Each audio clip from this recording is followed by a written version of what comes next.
Recording in progress. Awesome.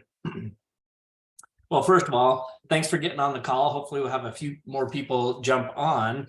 I'm going to start by sharing my screen because, as is usual, I'm going to cover a couple of the rules at the Division of Real Estate. By the way, we're almost done with the affirmative obligations, the affirmative rules. And so pretty quickly here, we're going to jump into the thou shalt not according to the Division of Real Estate. So just something to really look forward to, you guys. All right, sharing my screen. There we go. All right, my highly highlighted version of the division rules. Today we're going to cover really quickly at the front end of this meeting, just rule 17 and 18. And I'm going to ask some questions as we go along. So let me just start with the first one, 17A. In negotiating and closing a transaction, a licensee may fill those legal forms as provided in section 61 2F306. So this is where the division, so just a refresher for everybody. We have the statute, right, which is the Licensing Practices Act, and they give that to the division, and then they tell the division, you as the administrative body, now you go make the rules. So this all ties back really to the Real Estate Licensing and Practices Act. And this is the way the division says we're interpreting that piece of legislation. So this is where we are given limited lawyer capability. Brandon, I'm going to pick on you first. What's the craziest thing, and it doesn't have to be specific words, but concept that you've seen put forward in an addendum where a realtor on the other side thinks they're an attorney? You run across any crazy ones, or am I just caught you completely blank-minded? It takes me a minute to go through the whole hard drive. Yeah. Let me see if I can, while you're thinking, well, let me bump start this. I had one recently last week where there were several things that were a challenge with an addendum to an exclusive right to sell. But as I got into the actual text, it said something to the effect, the first item, and by the way, the first half was typed. The second half of item number 1 was written in. And then item number 2 was completely written in. And then there were initials put over in the margins, right? And even though there were 2 signers to the ERS, there's only one set of initials. So that was a problem, but not what we're talking about today. In there, it said our agent would be responsible for. Now, listen, when I hear an agent saying this, all I think immediately is, oh, you just put not only yourself, but the company on the hook for this. And it said, we will be responsible for clearing out the house and coordinating repairs. Let's stop there. Anybody have an issue with that? What's the downside of saying we're responsible for repairs? You're not a contractor. Thank you. Let's start with the obvious. We're not a contractor. And if we get involved in that, then anything that goes wrong with those repairs then potentially becomes part of our problem because we inserted ourselves. You realize, right? So everybody knows the buyer due diligence form, right? My description when I talk with clients about that is, this is the everything I, as your realtor, am not, right? And in there, it says, essentially, we don't work for the EPA. We don't work for city zoning. We don't, all of those things. But as soon as we start to act contrary to that, we lose that protection. So in there, we tell them we're not contractors, we're not builders. And when we start inserting in our verbiage that we are going to coordinate repairs, we just took on a lot of liability. So that was problem number 1. Problem number 2 came in the second section, which said something to the effect, I don't have it in front of me, but it said, if the buyer is XYZ LLC, brokerage fee to be 3%. Oh, sorry. Let me finish with number one. Number one also said, and I love the verbiage on this. Brokerage can collect fees for repairs at closing. It's like, so I That's know cool. this seems really ticky-tack, but when you write in contract that you can, so for instance, let me use a simple example. If we're just dealing with a buyer and seller and we say, I'm trying to think of a simple example, but if you say can versus shall, then the seller can pay $3,000 in buyer's closing costs. Any problem with that, Don? Don, do you have your microphone working today? Yes, I'm on a different computer. Right on. What's the problem with saying a seller can pay for closing costs? Well, they're saying they can or they can't. It doesn't say, I mean, who's going to determine if they They're can? able. I mean, Well, who, yeah, I think I heard it from Brandon. All it's saying is that they're able to. It's not saying they will, right. right? And so this just demonstrates a simple example of why the Division of Real Estate says, hey, you can fill out blanks in forms, right? But the biggest problem, the biggest offender in blanks in forms is the blank addendum, because it makes realtors think that they can write more than they really should. So I think I belabored that point. The second item on that addendum to the ERS said that if such and such a buyer is this entity, brokerage fee to be 3%. And so a couple of things with that. If I'm assuming, because I have to assume because it wasn't explicit enough, that they're saying, hey, if this particular buyer comes as an unrepresented buyer, then the total brokerage fee owed to RE/MAX Associates is going to be 3%, but it doesn't explicitly say that. And if this is going to be my first point of advice for you, anytime you're going to do that, right? We need to get something for what we're giving. If you're going to reduce the overall brokerage fee because of a particular buyer, then make sure you and the company get something for it. Some people want to do limited agency so that they get credit for 2 transaction sides. I understand that. But that's also one of the most litigated things in the country is limited agency. So my take is, if we're going to do that, if we're going to reduce our commissions, especially cut them in half, then there should be the condition written in there, and the buyer signs a unrepresented buyer disclosure, because that takes you off the hook for 1/2 of the transaction as well as the company. Brandon, did you raise your hand? You have something? Well, if all they said is whatever 3% of what? It's kind of out of context there.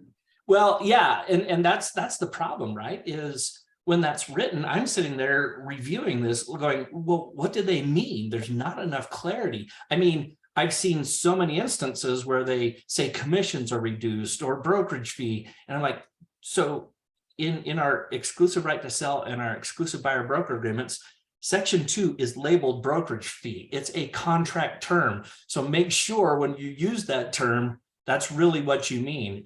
I could very well take that same paragraph and say, oh, if so-and-so is represented, the BAC is to be 3%. There's just not enough detail to know. So coming full circle back to rule number 17 is, don't take too much license with this. I may have mentioned this before. I had an agent at a former company. He fashioned himself a realtor at law, and I literally would get blank addendums that were 2 and 3 pages long. And one that sticks out in my mind is, so he's dealing with both buyers and sellers, and yet there was an adjacent property, and he said that a hammerhead turnaround using part of the third person, wasn't even a part of the contract, will be agreed upon. And I'm just like, oh my gosh, please just stop. And he didn't see anything wrong with it. I'm just telling you, there's a lot of liability there. So use your limited attorney writing in a very limited fashion. That's the best advice I could give you. Okay. Rule 18, use an approved addendum form to make a counter offer or any other modification to a contract. Now notice it doesn't say REPC here, right? So here's one of my favorite ones, and it happens in our company. It still happens to this day. You'll have a ERS with a 6% or an EBB with a 3% written in the brokerage fee, right? And someone will come in with a red pen and they'll strike it out and they'll initial it and say, oh, it's going to be 5% because it's a good marketing scheme. And I don't disagree with the concept. If that's part of what you're doing as part of your business, that's fine. I'm just saying, do it in an addendum. Is it any less effective doing it in an addendum? Thank you. Don gave me the one nod on the entire call. Thank you, Don. No, the reason people do it, one, is for effect, and two, is because it's much easier to just on the form that you already have printed out, just strike it out and put the new number in and have people initial. Well, here's the problem. The DRE says, don't do that. I mean, they don't make any equivocation. They just say, don't do it. Use an addendum. That's what an addendum is for. So you guys have been on these calls long enough to know the phrase I'm about ready to use. It's never a problem until it's a problem, right? And it's when it hits the fan and somebody files a complaint and then they make a request of us, the company, and say, provide us all documentation. And there's your document, whether it's an EBB, ERS, REPC, whatever it is, and it's striked out, whited out, written in the margins. And they're like, are you not aware of rule number 18? And you say, well, actually, I am. And they're like, well, that's a problem. And we get to deal with the DRE at that point. So those are the two things this week, the two rules that we're covering. Any questions on those?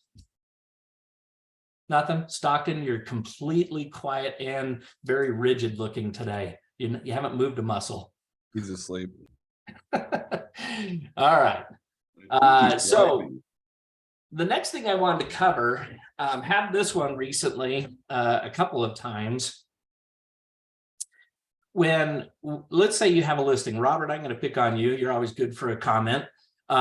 When somebody writes an offer, right, for their client, and in section 5, I know you deal in commercial, but you're aware enough, section 5, who represents whom.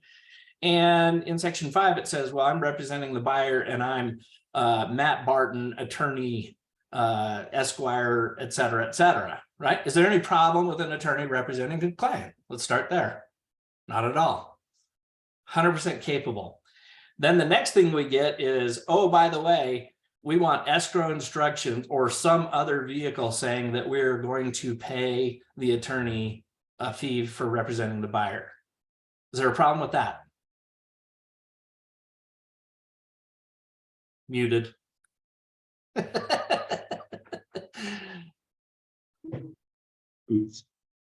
don't think there's a problem with that. They're not obligated to it. Would have to agree to it. Hey, you got the right answer, Robert. I was trying to set you up because a lot of agents will say, well, no, we don't pay them. Or some will just say, oh, absolutely. They're representing the buyer. So let's back this up. Let's unpack this for a second. So Robert's answer is correct. There's nothing wrong with it, but our documentation, and I'm talking residential, Robert, don't give me any grief, says that, you know, when we do an ERS, it says in the section 2, it says how much are you offering out by way of BAC, and that's how much we put on the MLS. That should be a clue to us. We have a contractual obligation to other members of the MLS by our subscription, because that is a contract, our subscription to the MLS, if they bring a ready, willing, and able buyer, to pay the amount that is specified in the BAC. I got news for you. Except for one time in my entire career, any attorney that has come forth with any configuration of this has not been a member of the MLS.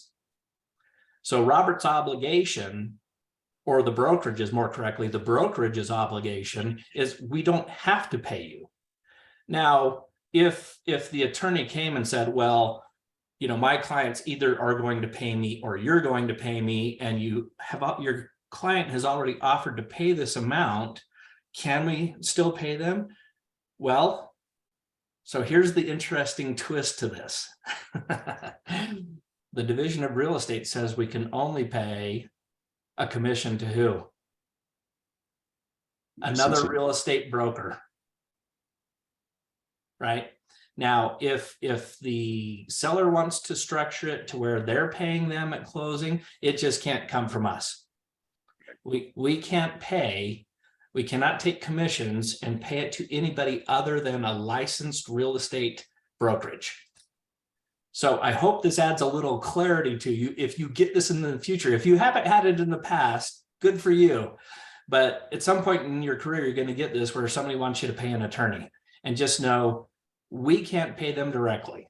You can structure it to where they're being paid from the seller, and then you'd probably need an addendum to your exclusive right to sell, saying if we sell to John Doe, who's represented by, Robert Farnsworth attorney, and the seller pays them the equivalent of a BAC, then the company's brokerage fee will be reduced to 3% or whatever the case may be. But as a general rule, don't just knee jerk into, oh, they're an attorney. Yes, they can write the contract. No, we are not obligated to pay them. Okay. All right. That was my trivial one that wasn't really what I wanted to cover today, but this is what I wanted to cover today. Yes, you can see I've done a bunch of highlighting on this. Seller financing. So before you get reading, Matt, Janet, did you say something? No, it's me. It's Daryl. Oh, okay. Can I just ask you a quick question about that last topic? For sure. You said the attorney can write the contract, which of course they can. Can we suggest they use our form as the representative of the seller Oh, yeah. so that they use the right form? Because Yeah, most of them butcher it. And what would be some good dialogue for that, Daryl? If I was your opposing attorney and I can write up this offer, what would you say to me? Well, I'd probably explain that we already have a form that is pretty extensive, and if you want to use it, I'll send you a copy. But it's copyrighted. But that's my question.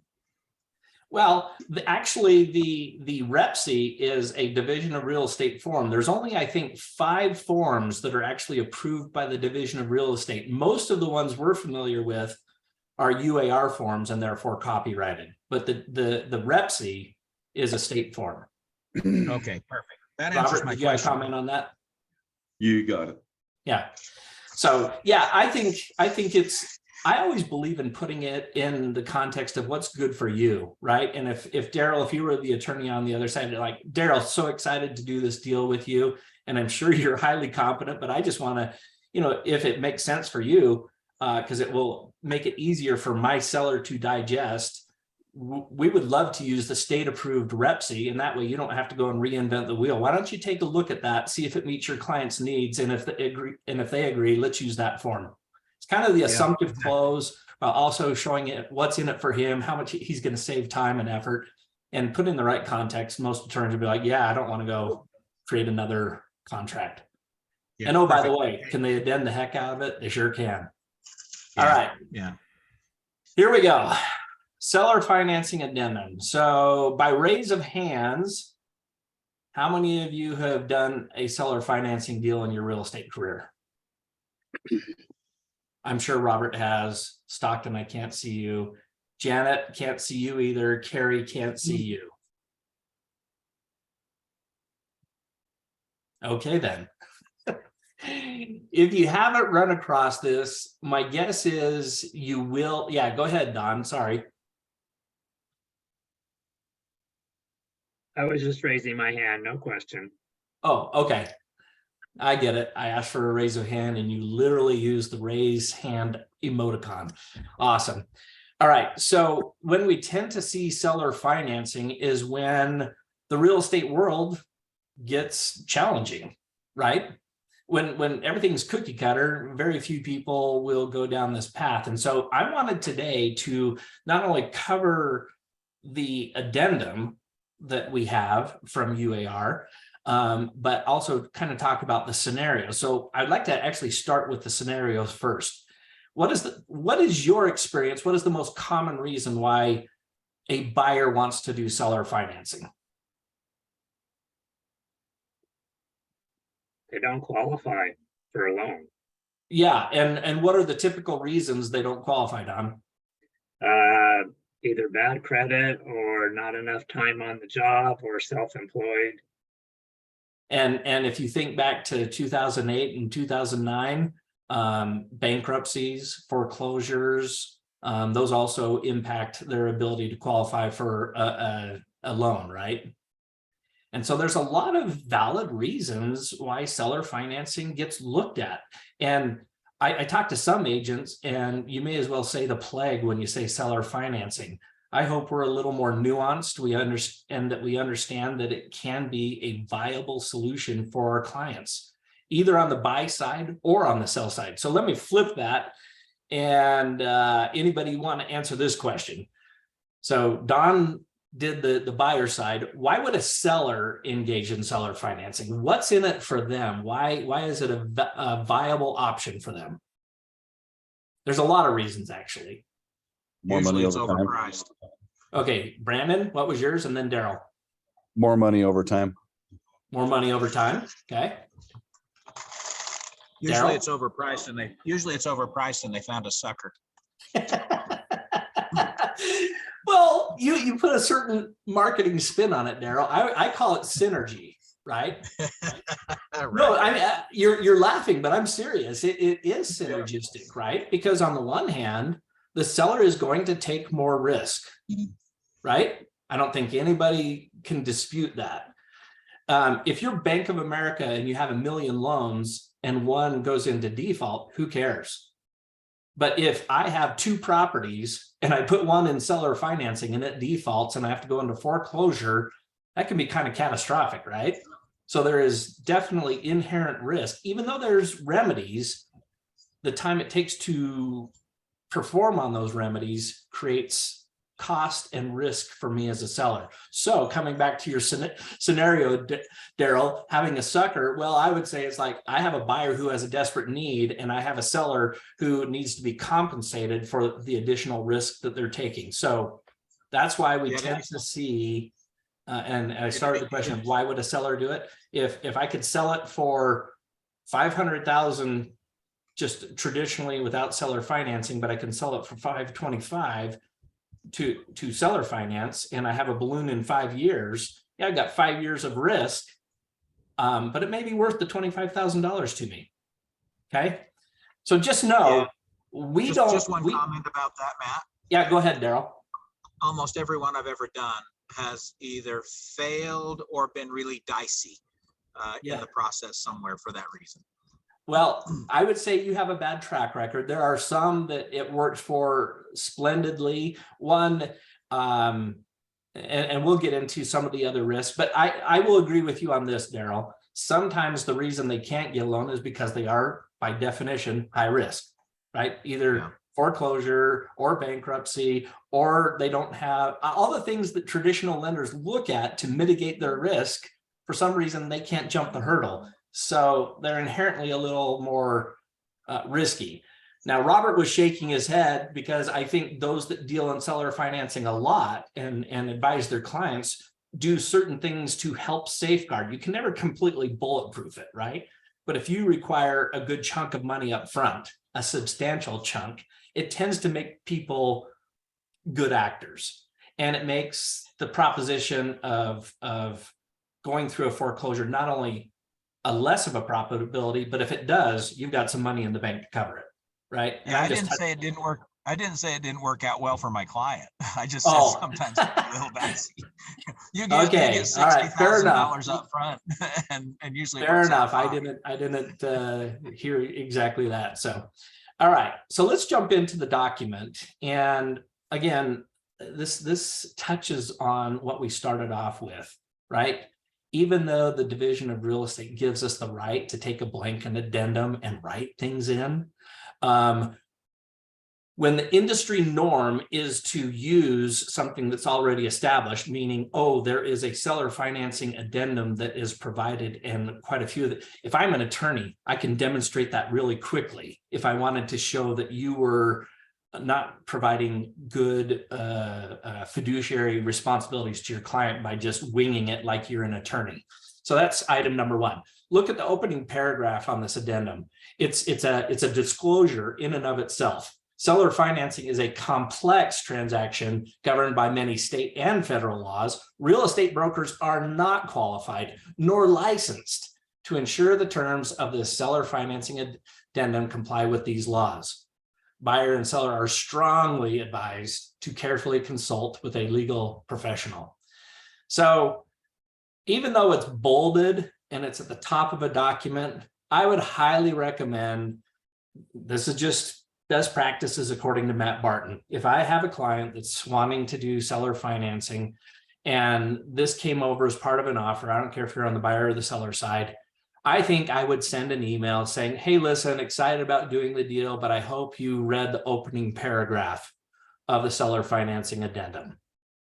Something as simple as that provides a great level of protection for you, because if this were to ever be litigated, I could point to that email and it would directly point to this paragraph, and then the corresponding client would kind of be on the hook for, well, did you consult a legal professional in regards to this contract? And they're like, no. Kind of hard to point the finger of blame now at your respective agent because they disclosed to you, the company strongly advises that you do that. Okay. So I know that seems so simple, but anybody doing that currently with your seller financing deals? If not, include that in your repertoire of dealing with these. It will provide you a level of protection. Okay, I'm not going to go through every section of this. This is a seller financing addendum. I highlighted that because the stuff that's in the REPC that doesn't specifically get addressed by this addendum is still in play. For some reason, people like check out mentally when it becomes seller financing as if the rest of the REPC doesn't apply. All right. Section 1 talks about all the credit documents, who's going to pay for them, who's responsible. That's great. There's some flexibility there. Section 1.2, hey, there's deadlines related to the delivery of these documents. The first section I want to jump into, though, in detail is section 1.3, right to cancel or resolve objections. So if the non-creating party, meaning creating the credit documents, if the non-creating party determines, and here's that verbiage again, in the non-creating party's sole discretion.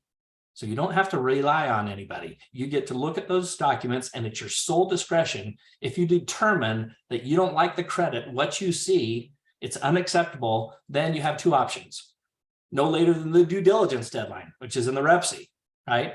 Cancel the REPC, whereupon earnest money shall be released. Or item number 2, no later than the due diligence deadline referenced in 24B of the REPC, resolve in writing with the creating party any objections. It's really binary. You're either going to cancel or you're going to get something in writing saying, how are we going to mitigate my concerns as the seller with your credit worthiness? Okay. All right. If you don't resolve the objections in 1.4, right? If you fail to resolve it in writing, then you're essentially deemed that you're okay with them. All right. Section 2, credit terms. This is where there's no, Robert, is there a recipe that I'm not aware of, a universal recipe of what interest rate should be charged, how much, principal, how much down payment? Are there industry norms? Well, you have to be careful on the interest rate because there's the imputed interest rate rule. You Please actually elaborate. you actually can't charge less than what's published in the Wall Street Journal under that rate. Banks got together, I can't remember when it was, when rates were falling, probably in the early 90s or mid 90s, and they had got that lobbied and that passed because we were doing so many contract deals, we were cutting them out of the picture because their rates were too high. So if they were charging 10% rates, we might do one at 8. And as they fell to 8, there was seller financing at 6. And so there is an imputed interest rate rule. As long as you're charging a fair rate and a market rate, you'll stay clear Wait, of you that. forgot to do this, fair. Oh, yeah. But that's the only one that could sting you as far as that I'm aware of is like regulatory or something, but the IRS is going to have to see that, and you're catching an audit and stuff. But I Okay, have outside of imputed interest rule, is there any formula that you're aware of?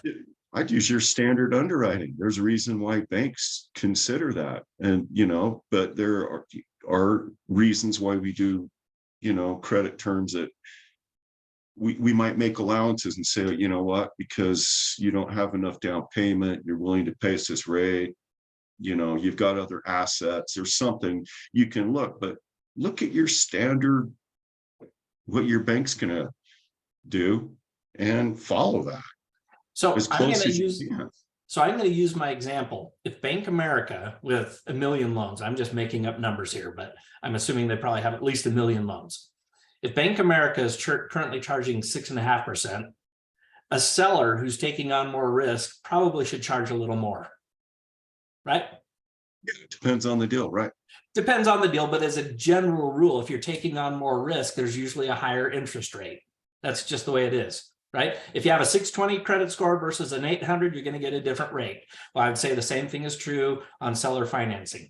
So, and we need to be prepared to talk about this both with our sellers and with our buyers. To a seller's like, don't take that risk without getting some remuneration for it, unless you have a deal that just can't get done and you have to be on par to get the deal done.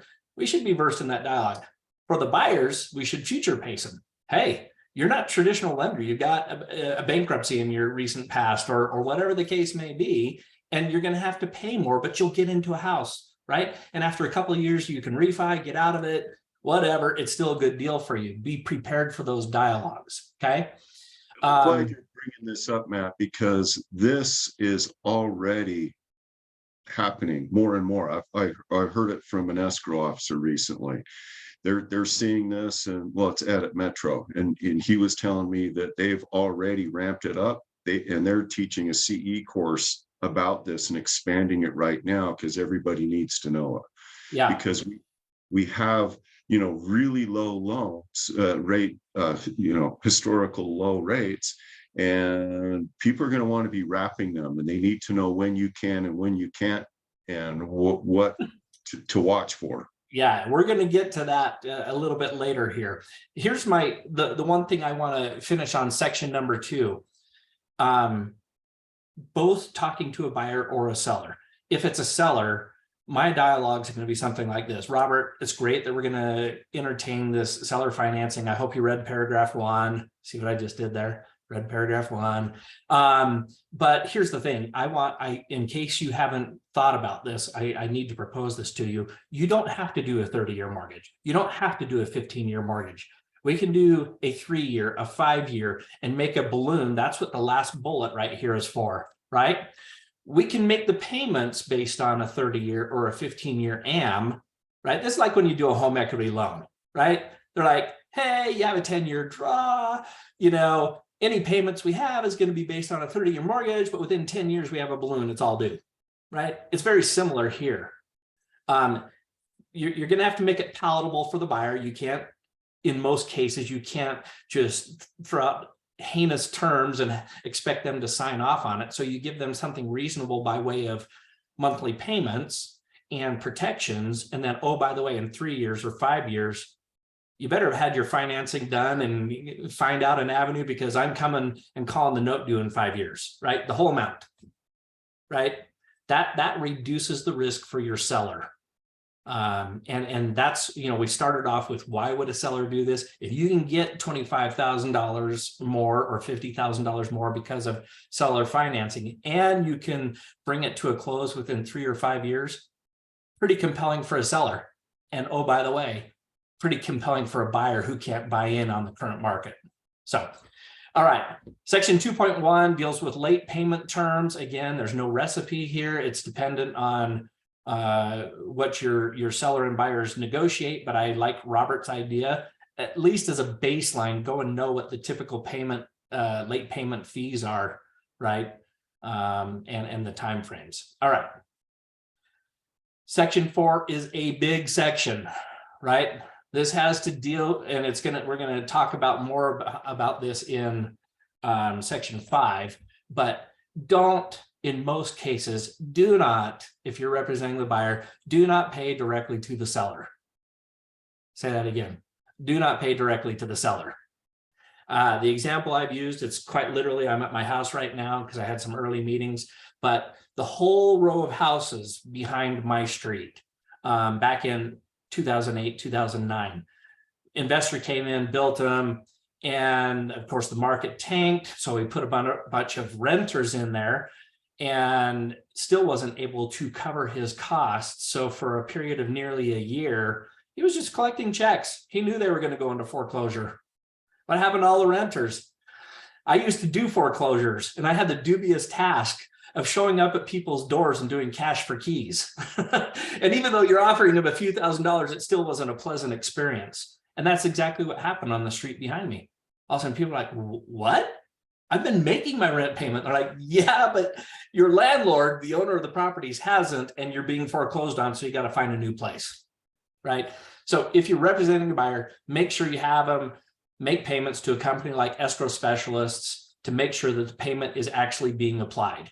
And that has a carryover effect to probably the biggest section, the most important section in this document, which is the due on sale clause. Okay, so by the way, we don't have mortgages in this country. West of the Mississippi, we do not have mortgages, right? We have deeds of trust. And in most of the deeds of trust, I'm trying to think in 22 years, if I've seen one that does not have a due on sale clause. Has anyone seen one that does not have a due on sale clause? Yeah, you want to know why? Because the banks aren't idiots, right? The banks aren't idiots. They've got attorneys, and there's almost always a clause in there that says if there's a change of ownership, we have the right, not we shall, but we have the right to call the note due immediately payable. Okay, so let's start with this. As part of the seller's disclosures in section 7, the seller shall provide a copy of the underlying mortgage, which is funny that this is a Utah state form because it's not a mortgage. I brought that up a couple of times. The note secured thereby and the amortization schedule. So by the way, if you don't provide those 3 things and you signed off on this addendum, you're in default and we go right to section 16, right? Okay. And then it goes on to say buyer's obligation to purchase under the REPC is conditioned upon reviewing these documents. Why? Because we need to see what the verbiage is in regards to the due on sale clause. So let's take a pause there for a minute. Most of the time when people are doing seller financing with an existing residential mortgage, we use the all-inclusive deed of trust, AKA the wrap, right? And it's basically allows you to just say, yes, we're going to keep the current loan in place. I'm not saying there aren't contractual ramifications, but it's a contract in and of itself. Both parties are agreeing that we're going to keep the initial mortgage in place. We're also going to pay the seller an additional amount of money, and they will continue to make payments on that loan. Is there a problem with that contractually? No, there isn't. Except for the fact, and this is the example that I've used many times, from effectively 2011-12 till 2021, money was free. What I mean by that is the Fed's rate was at 0%, and as a result, we had loans somewhere in the 2.5% to 3.5%. Historically, all-time lows in money, and that persisted for close to a 10-year period. So people got spoiled on cheap money. And again, if I'm Bank of America and out of my million loans, I have 10% of those that were at 3% money. And now par rate, what's the rate today? 6.5, 6 3/4. It's double. It's double what it was. If I'm a big enough company, do you think I'm not going to set up a department that may just go out and look to see if there's any change in ownership? So if 10% start off as possibilities, and that's 100,000, and only 10% of those, do I see a change of ownership? That's still 10,000 loans, right? That I can take from getting 3% money on and now get 6.5% money. I'm just saying, do not use history of the past 10 years, because I've heard so many agents say this. They never call notes due. Well, you want to know why? Because you've only been in the business for 7 years and money's been free for 7 years. That game has changed, and therefore this is going to change. Okay. And if I am representing a buyer, I might even drop an initial on this paragraph. Right? I want them to like initial it, saying, yeah, I read that, because here's the obligation, and it's in pink here. If the seller's underlying mortgage becomes due as a result of this transaction, buyer agrees to pay the remaining balance owed and due on seller's underlying mortgage. So if that's a $150,000 note, most of your people have liquidity to do that? Probably not, right? And therefore they're in default, right? And all the money that they potentially had been paying, right, when they get foreclosed on, they're going to end up losing, especially if a contract for deed has been used.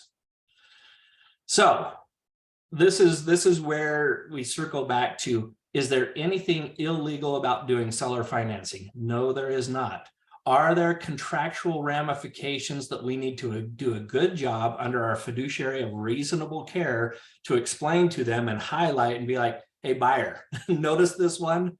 If for some reason Bank of America comes to the seller and says, hey, we saw that there was a transfer of ownership, but our note hasn't been paid off, we want it paid now, you're on the hook for that. Either that, or get an attorney to addend this to where they are not responsible for that. Good luck on getting a seller to sign off on that. Okay, section 7, seller's review and approval by the seller's disclosures deadline. The credit report from the buyer and the consumer credit agency is due. Aside from that, this is the big one, right? This is the one that I want you guys to make sure that if you do go down the path of seller financing, one, use this addendum so that this verbiage is there. It makes it very clear to the parties and reduces your risk.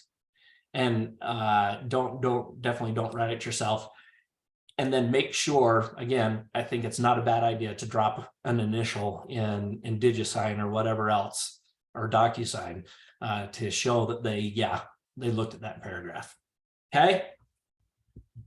Seller financing is an option, guys. It's not a bad option as long as everybody goes in with eyes wide open. And that's our job as the agents, is to make sure eyes are wide open. And I'm going to stop or finish this discussion where I started, which is right here, this opening paragraph, right? Strongly advise to consult a legal professional. We'll tell you what we know, but oh, by the way, our buyer due diligence says we're also not financing people, right? And so make sure you always finish off with, I'm not qualified, just like this opening paragraph says, but I can tell you what our company has experienced. But at the end of the day, you really should consult with a legal professional. If you do those things, have no problem with seller financing. Do it all day long. It's going to become more common as the market goes forward. Just be prepared for it, whether you're on the receiving end or if you're writing it. Don't look at it like a lot of agents do, like it's the devil. It's only the devil if you let it be the devil, right? Okay. So what I have for you today, hopefully that's helpful as you go forward in this market. Happy Monday, and we will talk with you guys soon. Brandon, did you have something? Oh, okay. All right. Peace out, everybody. Have a good one.